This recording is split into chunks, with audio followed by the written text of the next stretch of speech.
విన్భక్తి ప్రేక్షకులందరికీ నమస్కారం. మనతో పాటు ఉన్నారు ప్రముఖ ఆధ్యాత్మికవేత్త, జ్యోతిష్య పండితులు, బ్రహ్మశ్రీ డాక్టర్ గుండెపూడి శివ సుధీర్ శర్మ గురువు గారు ఉన్నారు. మాట్లాడదాం. నమస్కారం గురుగారు. శ్రీ గురుభ్యో నమః. గురుగారు, మీ సొంతింటి కళ నెరవేరింది. మీ అమ్మగారు కోరిక గోకర్ణ వెళ్ళడం వల్ల చెప్పారు. మరి మా అందరి సొంతింటి కళ నెరవేరాలంటే ఏం చేయమంటారు మమ్మల్ని? అంటే ఒకటి చెప్తానన్నా, పరమేశ్వరుడు నాకు గోకర్ణం అనేటువంటి ఒక యాత్ర ద్వారా, ఆయన సందర్శన సౌభాగ్యం ద్వారా నేను చేయించుకున్నటువంటి మోక్షనారాయణ బలి అనేటువంటి ఒక దీని ద్వారా నా సంకల్పం అదే. అంటే మా అమ్మగారికి వయసు పెరిగిపోతుంది, ఆమెకి సొంత ఇంట్లో ప్రాణం పోవాలి అనేటువంటిది ఆమె కోరిక, ఎవరికైనా ఉంటుంది. అందులోనూ మా మేనమామ కొడుకులు నాకంటే చిన్న చిన్న వాళ్ళు కూడా ఇల్లు కొనుక్కున్న సమయంలో ఆవిడకి బాధ చేస్తుంది కదా.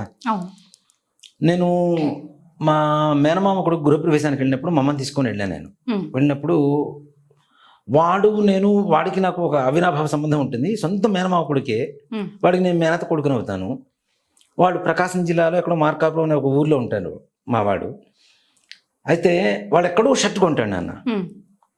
ఒక ఫంక్షన్లో ఇద్దరం కలుస్తాం, same brand, same colour, same design shirt వేసుకొని దిగుతాం ఇద్దరం. వాడు ఎక్కడెక్కడో కొంటాడు, ఎక్కడో హైదరాబాద్లో కొంటా, కానీ సేమ్ బ్రాండ్ ఉంటుంది, మళ్ళీ సేమ్ కలరు సేమ్ డిజైన్తో ఇద్దరం వేసుకుంటాం. చిన్నప్పుడు వాడు మా ఇంటికి వస్తే, మా చిన్నవాడు చిన్నప్పుడు మా నాన్న డ్రెస్ తీసిచ్చే, మా నాన్న డ్రెస్ తీసిచ్చే అనేవాడు. అంటే దాదాపుగా మా ఇద్దరికి ఉండేటువంటి డ్రెస్సులు మొత్తం ఒకేలాగా ఉండేవి. అలాంటిది వాడి గృహప్రవేశానికి వెళ్ళినప్పుడు వాడు ఒకటే మాట అడిగాడు, మా మేనమా కొడుకు, మా బావమరిది, బాబా ఏం తీసుకున్నా ఎక్కడ తీసుకున్నా మన ఇద్దరం అనుకోకుండా ఒకటే తీసుకుంటాం, నేను ఇల్లు కొన్నాను బాబా అని ఒక్కడే కొనలేదు, అదొక్కటే నాకు బాధగా ఉంది అనేవాడు. అప్పుడు నాకు కూడా అనిపించింది, నిజమే కదా, ప్రతి ఒక్కటి ఒకటే చేస్తూ ఉంటాము, వాడు కొన్నాడు నేను ఎందుకు కొనలేకపోయాను అనే ఒక ఆలోచన ఎక్కువగా ఉండేది. అలాంటి సమయంలో అనుకోకుండా మన గోకర్ణం మోక్షనారాయణ బలి చేయించుకోవడం నా చిరకాల వాంఛ, మమ్మ చివరి కోరిక, ఈ రెండు నెరవేర్చింది ఎవరు అంటే సాక్షాత్ గోకర్ణంలో ఉన్న మహాబలేశ్వర స్వామి వారే. మోక్షనారాయణ బలి వల్ల మా నాన్నగారు, మా తాతగారు, మా ముత్తాతగారు ఆ ఆత్మ ఏదైతే ఉందో ఆ ఆత్మ ఘోష పోయింది. మా నాన్నగారు కూడా 52 yearsకే చనిపోయారు. ఆయనకి 52 ఉన్నప్పుడే హార్ట్ ప్రాబ్లం వచ్చి చనిపోయారు. ఆయన సరైన వైద్యం అందుబాటులో లేక చనిపోయారు అర్ధరాత్రి పూట. అంటే మా నాన్నగారు చనిపోయే సమయానికి మనిషి చనిపోతారు, శ్మశానాన్ని తీసుకెళ్తే మళ్ళీ వెనక్కి రారు అనేటువంటి ఆలోచన కూడా నాకు తెలియనంత చిన్న వయసు నాది. ఓ మాట చెప్పాలి అంటే, మా నాన్న చనిపోయారు, అందరూ ఏడుస్తున్నారు, నేను మామూలు పిల్లలతో వచ్చిన పిల్లలతో ఆడుకుంటున్నాను. బండి మీద ఎక్కించి మా నాన్నగారికి మంచి పేరు ఉండేది, ఒక పెద్ద బండి మీద పెద్ద రథంలాగా తయారు చేసి, పూల రథంలాగా తయారు చేసి తీసుకెళ్తూ ఉంటే నేను ఏడుస్తున్నాను, నాన్నని తీసుకెళ్తున్నారంటే పక్కన ఉన్న వాళ్ళు, లేదు ఇక్కడ దాకా నేను తీసుకెళ్తున్నారు, సన్మానం చేస్తున్నాను, నాన్నకి మళ్ళీ తీసుకొస్తారని చెప్తే, ఓ అవునా అని చెప్పి నవ్వుకునేంత చిన్న వయసు నాది. అలాంటి వయసులో మా నాన్నగారు నాకు దూరం అయ్యారు. ఆ వయసు నుంచి నన్ను కష్టపడి తీసుకొచ్చింది మా అమ్మగారు. ఆమె చిరకాల వాంఛ నెరవేర్చకపోతే కొడుగ్గా పుట్టి నేను వృధా కదా. కష్టపడుతున్నాం, డబ్బులు వస్తున్నాయి, ఖర్చు అయిపోతున్నాయి, చేయాలి, ఇల్లు తీసుకోవాలనుకున్న ప్రయత్నం కూడా 4-5 సార్లు ప్రయత్నం చేసినా కూడా అది విఫలమవుతుంది. ఇలాంటి సమయంలో నిజంగా మహాబలేశ్వరుడి అనుగ్రహంతో మోక్షనారాయణ బలి కార్యక్రమం పూర్తి చేసుకున్నాను. దానికి కూడాను కారణం నా సంకల్పం అని కూడా చెప్పను నాన్న. గోవాలో పెళ్లి జరిగితే పెళ్లి చేయించడానికి వెళ్ళి పక్కనే గోకర్ణం కదా అని చెప్పి వెళ్ళాను నేను. అంటే ఆ పెళ్లి చేయించుకున్న దంపతులకి, ఆ కుటుంబానికి కూడా నేను అనుభవిస్తున్నటువంటి సంతోషంలో భాగం ఉంది తప్పనిసరిగా. అంతే కదా, వాళ్ళ ఇంట్లో పెళ్ళని చెప్పి వాళ్ళు తీసుకుని వెళ్ళారు పెళ్లి చేయించుకోవడానికి, నాతో చేయించడానికని. అక్కడి నుంచి నేను గోకర్ణం వెళ్ళాను. దాని ద్వారా నేను మంచి స్థాయికి వెళ్ళాను. ఆ స్థాయికి వెళ్ళే ప్రతి దాంట్లో కూడా వాళ్ళకు కూడా భాగస్వామ్యం ఉందని చెబుతా, ఆ పుణ్యంలో తప్పనిసరిగా వాళ్ళ ద్వారా వెళ్ళాం. వాళ్ళ ద్వారా మీ కర్మ ఆ రోజుకి అట్లా. ఆ రోజు నిజంగా వాడు డెస్టినేషన్ మ్యారేజ్, గోవాలో పెళ్ళి అంటే ఓమ్మ గోవాలో పెళ్ళా, వెళ్ళాలా వద్దా అని ఫ్లైట్ టికెట్ బుక్ చేసుకున్న వాడిని అనుమానంతో కూడా, సర్లే గోవా ఇంతవరకు మనం ఎప్పుడు చూడలేదు, ఒకసారి వెళ్ళొద్దాం, పెళ్లి చేయించడానికి కదా, బాగుంటుంది కదా చెప్పి వెళ్ళిన తర్వాత మరుసటి రోజు ప్రొద్దున, పెళ్లి అయిన మరుసటి రోజు ప్రొద్దున హైదరాబాద్ బయలుదేరదాం అనుకుంటే టికెట్ క్యాన్సిల్ చేసుకొని మళ్ళీ ఎక్స్టెండ్ చేసుకొని ఫ్లైట్ టికెట్, అప్పుడు గోకర్ణం వెళ్ళాం. మరి దీనంతా కారణం కూడా వాళ్ళే కదా. సెప్టెంబర్ 2వ తారీఖు పెళ్లి, 2018వ సంవత్సరం. వాళ్ళు ఈ వీడియో చూస్తే వాళ్ళు నిజంగా వాడు కూడా సంతోషపడతారు గ్యారంటీగా. అంటే వాడు సంతోషపడాలని కాదు, ఉన్నది నిజం కాబట్టి చెప్తున్నా. ఇలా చేస్తే తప్పనిసరిగా ఇటువంటి పరిస్థితుల్లో సొంత ఇల్లు కావచ్చు, స్థలం కొనుక్కొని ఇల్లు కట్టాలనుకునేటువంటి వాడు కట్టలేని వాడు కావచ్చు, లేదు సగం ఇల్లు కట్టేసి ఆగిపోతుంటాయి, పూర్తి చేయలేకపోతూ ఉంటారు. ముఖ్యంగా మనలో ఉండేటువంటి నెగిటివ్ కానీ, మన జాతకంలో ఉండేటువంటి కర్మ ఫలితం కానీ, అలాగే స్థలంలో ఉండేటువంటి నెగిటివ్ కూడా దీనికి చాలా వరకు దోహదపడుతూ ఉంటుంది. ఆ స్థలాలు ఇల్లు స్లాబ్ లెవెల్కి వచ్చేస్తుంది నాన్న, ఆగిపోతాయి. మరలా దాన్ని ఏదైనా స్టార్ట్ చేద్దాము అంటే వాళ్ళ దగ్గర డబ్బులు వస్తుంటే ఖర్చు అయిపోతుంటాయి, కానీ దాన్ని ముందుకు తీసుకెళ్లేటువంటి పరిస్థితి మాత్రం కలగదు. ఇలాంటి వాళ్ళు కూడా నిజంగా మోక్షనారాయణ బలి అనేటువంటిది చాలా విశేషంగా పనిచేస్తుంది. వెళ్ళిరా అండి, నేను చెబుతున్నాను, కరెక్ట్గా సంవత్సరం లోపల 100% సొంత ఇల్లు కళ నెరవేరుతుంది. ఈ నెల 29 మీరు వెళ్తున్నారు కూడా, అవకాశం ఉంటే రావచ్చు. 29 వెళ్తున్నాం. 30వ తారీఖు మార్గశిర బహుళ అమావాస్య, సోమావతి అమావాస్య. చక్కగా మోక్షనారాయణ బలి పూజ చేయించుకోండి. సొంత ఇంటి కళ నిజంగా మనం కోరుకుంటే డబుల్ బెడ్రూమ్ ఫ్లాట్ కోరుకుంటామేమో, కానీ మనం కోరుకున్న దానికంటే ఎక్కువ ఇస్తాడు మహాబలేశ్వరుడు. నిజంగా నేను కోరుకున్నది డబుల్ బెడ్రూమ్ చాలు అనుకున్నా, నా జీవితానికి జాలి అనుకున్నా. అలాంటిది నేను ఉన్న ఇల్లు చెప్పాను కూడా, 1900 SFT ఉంటుంది, 4 bedrooms, దాన్ని 3 bedroom చేసుకున్నారు. 2 halls, 1 కిచెన్, డైనింగ్ హాలు, 3 వైపులు బాల్కనీ. ఒక అపార్ట్మెంట్ అని పేరే కానీ ఇండిపెండెంట్ హౌస్లో ఉన్నట్టుగానే ఫీలింగ్ ఉంటుంది. ఒక గేట్ ఉంటుంది, లోపలికి వచ్చేస్తే మొత్తం నాదే, ఇంకొకళ్ళ పోర్షన్ ఉండదు.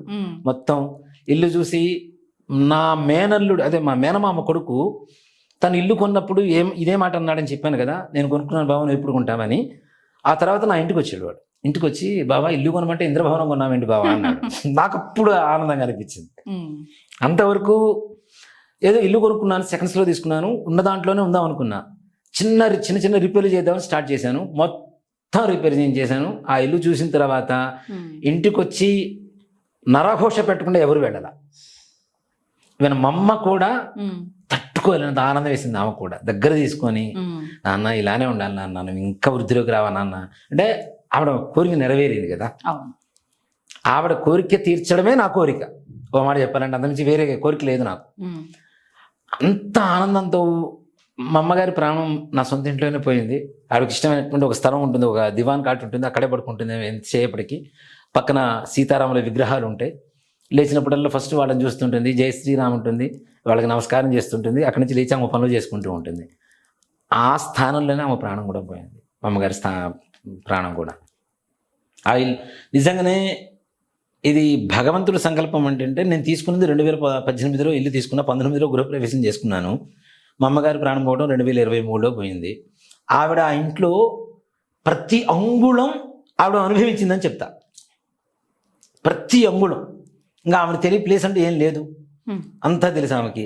సో కాబట్టి ఏదో ఇల్లు తీసుకున్న వెంటనే ప్రాణం పోయినా కూడా ఏదన్నా బాధగా ఉండేదేమో, కానీ ఇంట్లో 4 సంవత్సరాల పాటు చక్కగా ప్రశాంతంగా ఉంది ఆమె. ఆ జీవితం అంతా చక్కగా ప్రశాంతంగా అనుభవించింది. ఆమె కోరికలు ఏదైతే ఉందో, ఆడపిల్లని మంచిగా చూసుకోవాలనేటువంటి కోరిక ఏదైతే ఉందో, నాకు కూడా మా అక్కలంటే చాలా ఇష్టం, మా చెల్లెలంటే ఇంకా ఇష్టం. సో వాళ్ళకి కావాల్సినవన్నీ కూడాను ఆమె చేతులతోనే ఇప్పించాను. నేను ఏ రోజు ఇప్పటికీ కూడాను మా అక్క చేతులకి నేను ఏదైనా ఇవ్వాలనుకుంటే నేను ఇవ్వను. మా అమ్మగారు ఉన్నంతకాలం మా అమ్మగారితో ఇప్పించాను. ఇప్పుడు నా కొడుకులతో ఇప్పిస్తున్నా. అరే మీకు వీళ్ళు మేనత్తలు, జీవితాంతకాలం నేను ఎలా ఉన్నా సరే మీ దగ్గర ఉన్న దాంట్లో ఎంతో కొంత వాళ్ళకి ఇస్తూ ఉండాలని ఒక పద్ధతి నేర్పించాలి. అంతేకాకుండా ఏ ఇంటి ఆడపడుచుకైనా సరే గౌరవం ఇవ్వాలి అనేటువంటి ఒక పద్ధతి నేర్పించాలనే విధానంతో ఇదంతా నిజంగా కేవలం చెప్పాలంటే మా అమ్మగారి ఆలోచన.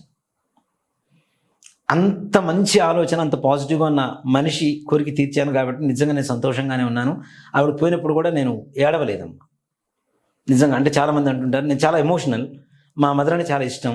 నాకేమనిపించిందంటే రేపటి రోజు నేను కూడా పోతాను కదా, నేను కూడా పర్మనెంట్ అయితే కాదు కదా, ఇది కాలధర్మం. ఈ ధర్మం ఎవ్వరికైనా తప్పదు. ఆవిడ పుట్టింది, సంతోషంగా వెళ్ళింది. చనిపోయిన తర్వాత పడుకోబెట్టినా కూడాను చక్కగా నవ్వుతూ నిద్రపోతున్నట్టుగా అనిపించింది తప్పితే ఏ రకమైనటువంటి ఇది లేదు ఆమెలో. అలాంటి మరణం కలుగజేసింది కూడా సాక్షాత్ పరమేశ్వరుడు అని కోరుకుంటా. ఆవిడకి షుగర్ ఉంది, బీపీ ఉంది, హార్ట్ ప్రాబ్లం ఉంది, రిబ్స్ ఫ్రాక్చర్ అయిపోయినాయి. ఇన్ని ఉన్నా ఆమె పలావు చేసుకుంటూ, ఆమె వంట చేసేటప్పుడు కూడా మా ఆవిడ వంట చేస్తూ ఉంటే ఆవిడ చక్కగా కూర్చొని కూరగాయలు కింద కూర్చొని, మళ్ళీ స్టూళ్ళు గీళ్ళు కూడా వాడరామె, కింద కూర్చొని కూరగాయలు తరిగించేంత ఆరోగ్యంగా సంతోషంగా ఆమె ప్రాణం మూసింది. అలాంటి మరణం కూడా భగవంతుడి సంకల్పంతోనే. అనాయాసేన మరణం సునాయాసేన జీవితం అని చెప్పి ఏది ఉంటుంది. ఎక్కడ కష్టాలు లేకుండా ఒకళ్ళ దగ్గర చేజాచకుండా ఉండేటువంటి జీవితం కావాలి. ఏ రకమైనటువంటి కష్టాలు పడకుండా రోగాల బారిన పడి మంచం మీద పడకుండా చనిపోయేటువంటి మరణం కావాలి అని చెప్పి ఆ శివుడికి అనుగ్రహం కావాలని చెప్పి కోరుకుంటూ ఉంటాం. అలాంటి జీవితం నాకు సాధ్యమైనంత వరకు ఆమెకి ఇవ్వగలిగాను. అది కూడా భగవంతుడి సంకల్పమైన చెబుతాను. కాబట్టి అంటే మన తల్లిదండ్రుల్ని సంతృప్తిపరచడం మన ధర్మం అనుకునేటువంటి ప్రతి ఒక్కళ్ళు, వాళ్ళకు సొంత ఇంటి కళ నెరవేరాలి అనుకునేటువంటి ప్రతి ఒక్కరు కూడాను ఇలా కన్స్ట్రక్షన్స్ ఆగిపోయినా, స్థలం కట్టుకోవాలి అనుకునేటువంటి ప్రయత్నం ముందుకు వెళ్ళకపోయినా, కొంతమంది గృహప్రవేశం ఇల్లు కొంటారు, గృహప్రవేశం చేయడానికి అవకాశం ఉండదు.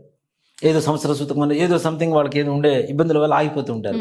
అలాంటి వాటికైనా సరే, దేనికైనా సరే మోక్షనారాయణ బలి చేయించండి. తప్పనిసరిగా పరమేశ్వరుడు పరిపూర్ణమైనటువంటి అనుగ్రహం ఉంటుంది. మీతో పాటుగా మహాబలేశ్వరుడు బలాన్ని మీకు తోడుగా ఇచ్చి పంపించి సకల కార్యాలు దిగ్విజయంగా పూర్తి చేస్తాడు. చాలా బాగుంది గురుగారు. అంటే మీ ఎక్స్పీరియన్స్ తో పాటు నిజంగా ప్రతి ఒక్కరు అలాగే ఉంటారు. నిజంగా మనకంటే మన పేరెంట్స్ కే ఉంటుంది మన ఇల్లు కొనుక్కోవాలి, సెటిల్ అవ్వాలని. వాళ్ళ కోరిక తీర్చడం అనేది మన ధర్మం, కనీస ధర్మం. అది చక్కగా అక్కడికి వెళ్ళొస్తే ప్రతి సంకల్పం నెరవేరుతుంది కదా గురుగారు. ఏ సంకల్పమైనా తప్పనిసరిగా నెరవేరి తీరాల్సిందే. అక్కడ ఉన్నది ఎవరు? మహాబలేశ్వరుడు కదా. మహాబలేశ్వరుడు ఆయన దగ్గర ఉన్న బలాన్ని ఎంతమందికి పంచినా ఇంకా పెరిగేటువంటి బలమే కానీ తగ్గేటువంటి బలం కాదు. ఎంతమంది స్పర్శ తగులుతుందో అంతమంది పునీతులు అవుతున్నారు. అంతమంది పాపాలను ఆయన తీసుకొని హరింపచేసి పుణ్యాన్ని మనకు చేసి ఆయనలో బలాన్ని పెంచుకుంటూ ఉన్నాడు. ఇంకా ఆయన బలాన్ని మనకు పంచుతూ ఇంకా పెంచుకుంటూ ఉండేటువంటి పెంచుకుంటూ ఉన్నాడు. కాబట్టి ఆయన దగ్గర కాని పని అంటూ ఏమీ లేదు.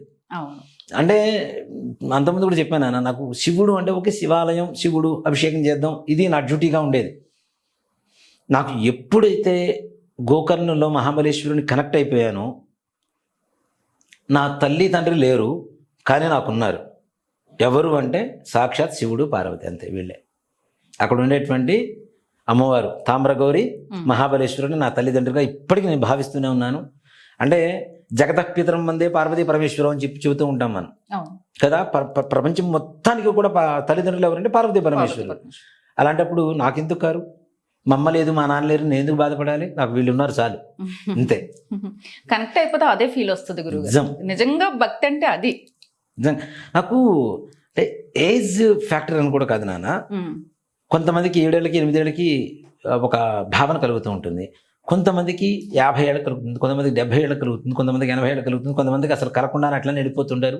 దేవుడు భక్తి అనేటువంటిది ఉండదు. నేను ఇన్ని క్షేత్రాలు చూస్తున్నా, కానీ నేను కనెక్ట్ అయిన ప్లేస్ ఏదైతే ఉందో ఆ కనెక్ట్ అయిన ప్లేస్ గోకర్ణ. జీవితాన్ని మార్చినవాడు, నా జీవితంలో వచ్చిన పరమేశ్వరుడు, ఆయనలో నన్ను దగ్గర చేసుకునేటువంటి పరమేశ్వరుడు ఎవరు అంటే గోకర్ణంలో మహాబలేశ్వరుడు. నిజంగా ఎన్నిసార్లు వెళ్ళినా తనివి తీరదు. ఎన్ని రోజులు ఎన్నిసార్లు ఆయన కళ్ళ ముందు కనబడుతున్నాడు కూడా. ఆయన ఎన్నిసార్లు ఆయన స్పర్శ దర్శనం చేసుకున్న తనివి తీరని ఒక ప్రదేశం, ప్రశాంతత, చెప్పలేని అనుభూతి గురుగారు. అసలు నిజంగా అది ఈ ప్రపంచంలో ఎక్కడ కలగలేదు నాకు ఇంతవరకు అయితే.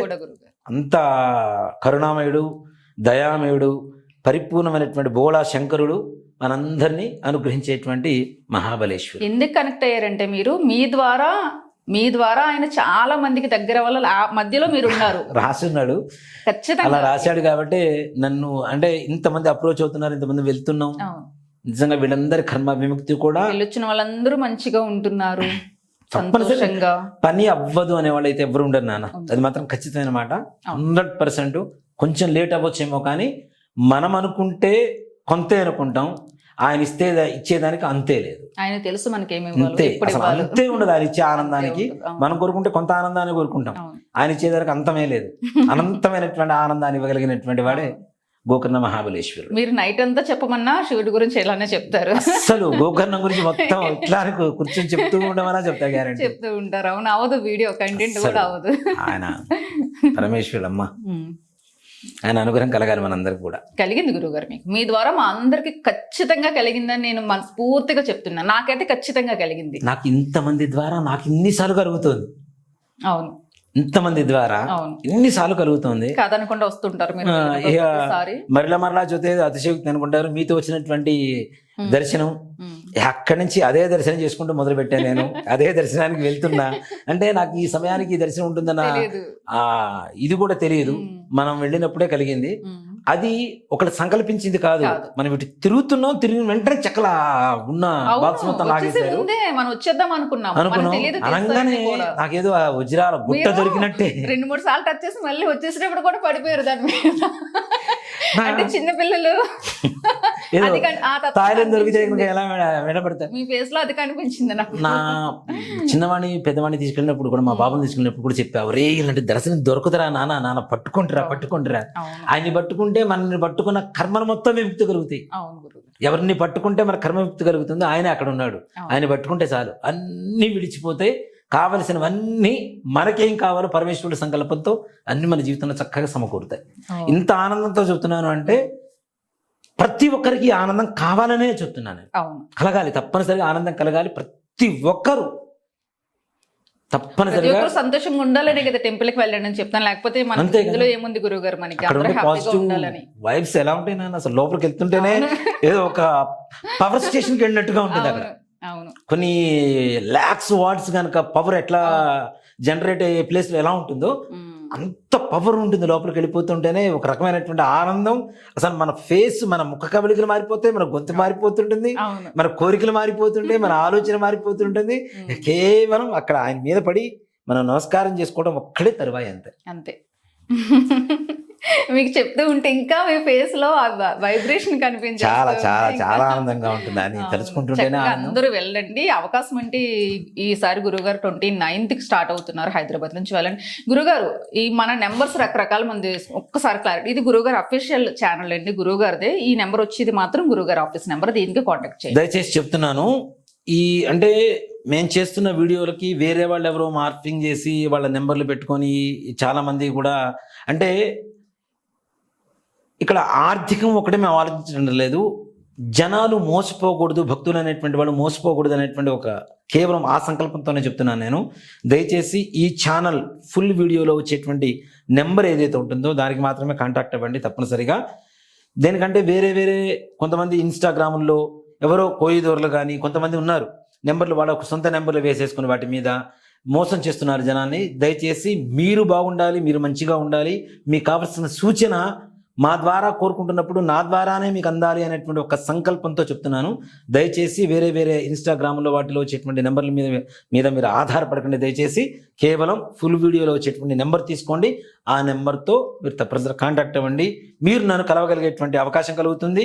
అలాగే మనందరం కలిసి ఆనందంగా ఉండేటువంటి పరిస్థితులు కూడా ఏర్పడుతూ ఉంటాయి. కాబట్టి దయచేసి గమనించండి.